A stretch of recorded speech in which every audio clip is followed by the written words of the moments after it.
من الشیطان الرجیم بسم اللہ الرحمن الرحیم لیس البر ان تولوا وجوہکم قبل المشرق والمغرب۔ یہ آیت قرآن مجید کی اس اعتبار سے عظیم ترین آیت ہے۔ نیکی کی حقیقت کیا ہے، اس کی جڑ کیا ہے، بنیاد کیا ہے، اس کی روح کیا ہے، اس کے مظاہر کیا ہے، مظاہر میں اولین شے کون سی ہے، ثانین کون سی ہے، ثالثاً کون سی ہے، اور اس پر ایک پورا علم الاخلاق جو قرآن کا ایک مکمل کتاب تصنیف کی جا سکتی ہے۔ ایتھکس، قرآنک ایتھکس کے لیے یہ آیت ایک یوں سمجھیے کہ جڑ اور بنیاد ہے۔ لیکن یہ سمجھ لیں کہ یہ آیت یہاں آئی کیوں ہے۔ پس منظر میں وہی تحویل قبلہ ابھی ہے۔ تحویل قبلہ کے 4 رکوع 15، 16، 17، 18 یہ تو سالڈ ہے۔ اس سے پہلے 14ویں رکوع میں آیت تھی للہ المشرق والمغرب فأینما تولوا فثم وجہ اللہ۔ ادھر بھی پھر اتنی آیتیں چھوڑ کر پھر یہی لیس البر ان تولوا وجوہکم قبل المشرق والمغرب۔ نیکی یہی نہیں ہے کہ تم اپنے چہرے مشرق اور مغرب کی طرف پھیر دو۔ یہ نہیں کہا یہ نیکی نہیں ہے، نیکی یہی نہیں ہے، یہ بھی نیکی ہے۔ جو ظاہر ہوگا نیکی کا وہ بھی نیکی ہے، لیکن اصل سے اس کا باطن ہے۔ باطن صحیح ہے، نیک ہے، تو حقیقت میں نیکی نیک ہے، ورنہ نہیں۔ وَلَٰكِنَّ الْبِرَّ، بلکہ نیکی تو اس کی ہے۔ اب یہاں سے شروع ہوا جو نیکی کی جڑ ہے، بنیاد ہے۔ من آمن باللہ والیوم الآخر والملائکۃ والکتاب والنبیین، سب سے پہلے ایمان، تاکہ تصحیح نیت ہو جائے۔ یہ جو ایمان لائے اللہ پر، یعنی جو نیکی کر رہا ہے صرف اللہ سے اجر کا طالب ہے، والیوم الآخر، اور قیامت کے دن پر کہ اس کا کوئی اجر دنیا میں نہیں، صرف آخرت میں مطلوب ہے۔ ورنہ آدمی سوداگری کرے، دکانداری کرے، کپڑا بیچے، کچھ اور بیچے، دین تو نہ بیچے۔ دین کا کام کر رہا ہے تو اس کے لیے سوائے اخروی نجات کے اور سوائے اللہ کی رضا کے کوئی اور شے مقصود نہ ہو۔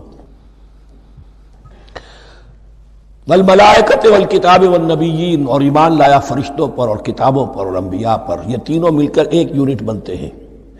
فرشتہ لایا دین، کتاب بن گئی، اور انبیاء پر آئی وہ کتاب۔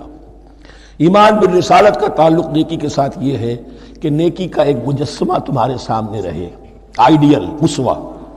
ایسا نہ ہو کہ اونچ نیچ ہو جائے۔ نیکیوں میں بھی ایسا ہوتا ہے، کوئی جذبات میں ایک طرف کو نکل گیا، کوئی جذبات میں ایک طرف کو نکل گیا۔ اس گمراہی سے بچنے کی ایک ہی شکل ہے کہ ایک مجسمہ مکمل، ایک اسوہ کاملہ سامنے ہو جس میں معتدل ہو تمام چیزیں، اور وہ ہمارے لیے اسوہ کاملہ محمد الرسول اللہ کی شخصیت ہے۔ نیکی کے ظاہر کے لیے ہم انہیں معیار سمجھیں گے، جو شے جتنی ان کی سیرت میں ہے اس سے زیادہ نہ ہو، اس سے کم نہ ہو۔ کوشش یہ ہو، آئیڈیل یہ ہو کہ بالکل انسان حضور صلی اللہ علیہ وسلم کے اسوہ کاملہ کی پیروی کرے۔ وَلَٰكِنَّ الْبِرَّ مَنْ آمَنَ بِاللَّهِ وَالْيَوْمِ الْآخِرِ وَالْمَلَائِكَةِ وَالْكِتَابِ وَالنَّبِيِّينَ وَآتَى الْمَالَ عَلَىٰ حُبِّهِ ذَوِي الْقُرْبَىٰ وَالْيَتَامَىٰ وَالْمَسَاكِينَ وَابْنَ السَّبِيلِ، اور دیا اس نے مال یا دے وہ مال اس کی محبت کے علی الرغم، علی حبہ اللہ کی طرف نہیں ہے، علی حب المال، علی الرغم مال محبوب ہے پھر بھی وہ خرچ کر رہا ہے، ذوی القربہ قرابت داروں پر، والیتامہ یتیموں پر، والمساکین محتاجوں پر، وابن السبیل مسافر پر، والسائلین اور مانگنے والوں پر، وفی الرقاب اور لوگوں کی گردنیں چھڑانے میں۔ گویا کہ نیکی کے مظہر میں اولین مظہر یہ ہے انسانی ہمدردی۔ اگر یہ نہیں ہے تو نیکی نہیں ہے۔ عبادات کے انبار لگے ہوں اور دل میں شقاوت ہو، انسان کو حاجت میں دیکھ کر دل نہ پسیجے، کسی کو تکلیف میں دیکھ کر تجوری کی طرف ہاتھ نہ بڑھے حالانکہ تجوری میں مال موجود ہو، تو وہ دین کی روح سے بالکل خالی ہے۔ یا آپ سورہ آل عمران میں پڑھیں گے لن تنالوا البر حتى تنفقوا مما تحبون، تم نیکی کے مقام کو پہنچ ہی نہیں سکتے جب تک کہ خرچ نہ کرو اس میں سے جو تمہیں پسند ہے۔ جس سے طبیعت گھبرا گئی، اکتا گئی، کپڑے میں جو بوسیدہ ہو گئے وہ دے دیے، حاتم طائی کی قبر کو لات مار دی، وہ نہیں، جو شے پسند ہے اگر اس میں سے نہیں دیتے تو نیکی کو پہنچ بھی نہیں سکتے، تمہیں ہوا بھی نہیں لگے گی۔ وَأَقَامَ الصَّلَاةَ وَآتَى الزَّكَاةَ، دیکھیے نماز اور زکوٰۃ اب آ رہے ہیں، یہ ہے حکمت دین۔ کہ ایک ہے روح دین، وہ ہے ایمان، اور جو اس کے مظاہر ہے، مظہر اول انسانی ہمدردی، نمبر دو ہے پھر نماز اور زکوٰۃ، اور یہاں زکوٰۃ کو علیحدہ ذکر کیا ہے، اور اس آیت کا حضور نے حوالہ دیا ان فی المال لحق سوى الزکاۃ۔ دیکھو کچھ لوگوں نے سمجھا بس ہم نے زکوٰۃ نکال دی تو حق ادا ہو گیا پورا، بڑی بے وقوفی ہے۔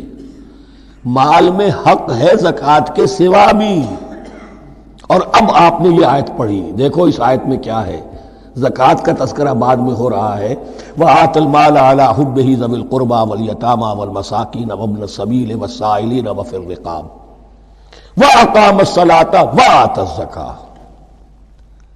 اس کی کیا حکمت ہے کہ ایمان کو تر و تازہ رکھنے کے لیے نماز ہے، اقم الصلاۃ لذکری، اور انسانی ہمدردی میں مال خرچ کرنے کے جذبے کو پروان چڑھانے کے لیے، برقرار رکھنے کے لیے زکوٰۃ ہے۔ اتنا تو دو نا کم سے کم، بوتل کا منہ تو کھلے، کارک تو نکلے اس کا، اگر بوتل کا کارک نکل جائے گا تو شاید اس میں سے کچھ شربت اور بھی نکل آئے، تو زکوٰۃ ہے تو کارک کے مانند 2.5% ہے، کیا ہے، لیکن یہ کہ اس سے پھر کچھ اور بھی نکلے گا، جو زکوٰۃ بھی نہیں دیتا اس نے کیا کرنا۔ وَالْمُوفُونَ بِعَهْدِهِمْ إِذَا عَاهَدُوا، اور وہ کہ جو اپنے عہد کو پورا کرنے والے ہیں جب کوئی عہد کر لیں۔ سب سے بڑا عہد اللہ سے کیا، لست بربکم قالوا بلا، پھر عہد شریعت کا ہے کہ جو ہم نے کیا اللہ کے ساتھ، پھر آپس میں جو بھی معاہدے ہو جائیں، اور معاملات انسانی سارے کے سارے معاہدات کی شکل میں، شوہر اور بیوی کا معاملہ بھی ایک معاہدہ ہے، marriage is a social contract, شوہر کی ذمہ داریاں ہیں، اس کے فرائض ہیں، بیوی کی ذمہ داریاں اس کے فرائض ہیں، شوہر کے حقوق ہیں، بیوی کے حقوق ہیں، پھر جو بھی امپلائر امپلائی ریلیشن شپ ہے، معاہدہ ہے، کانٹریکٹ ہے، جو ہمارا آپ کا پولیٹیکل سسٹم ہے وہ بھی معاہدوں کے اوپر مبنی ہے، بڑا بزنس جو ہے وہ کانٹریکٹ میں چلتا ہے۔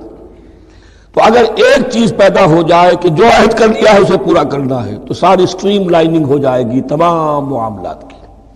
وَالْمُوفُونَ بِعَهْدِهِمْ إِذَا عَاهَدُوا وَالصَّابِرِينَ فِي الْبَأْسَاءِ وَالضَّرَّاءِ وَحِينَ الْبَأْسِ، اور خاص طور پر صبر کرنے والے فقر و فاقہ میں، جنگ کی حالت میں اور تکلیف میں۔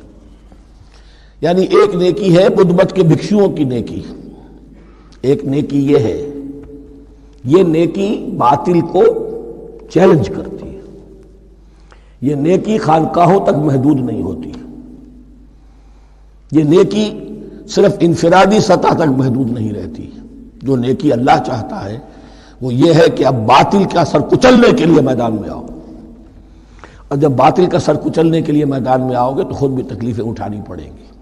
صحابہ کرام کو بھی جانیں دینی پڑی ہیں، سینکڑوں صحابہ نے جام شہادت نوش کیا، تو آخری چوٹی کیا ہے، گویا کہ سمم بونم جس کو کہتے ہیں ایتھکس کے اندر، کہ اس نظریہ اخلاق میں سب سے اونچی منزل کون سی ہے، وہ سمم بونم جو ہے اسلام کا، وَالصَّابِرِينَ فِي الْبَأْسَاءِ وَالضَّرَّاءِ وَحِينَ الْبَأْسِ وَلَا تَقُولُوا لِمَنْ يُقْتَلُ فِي سَبِيلِ اللَّهِ أَمْوَاتٌ بَلْ أَحْيَاءٌ وَلَكِنْ لَا تَشْعُرُونَ۔ وہ آیت یاد کر لیجیے، اولئک الذین صدقوا، یہ ہیں لوگ جو سچے ہیں، دعوت و نیکوکاری کا بہت سو کو ہے، یہ ہیں وہ لوگ کہ جو سچے ہیں، وَأُولَئِكَ هُمُ الْمُتَّقُونَ، اور یہی حقیقت میں متقی ہیں۔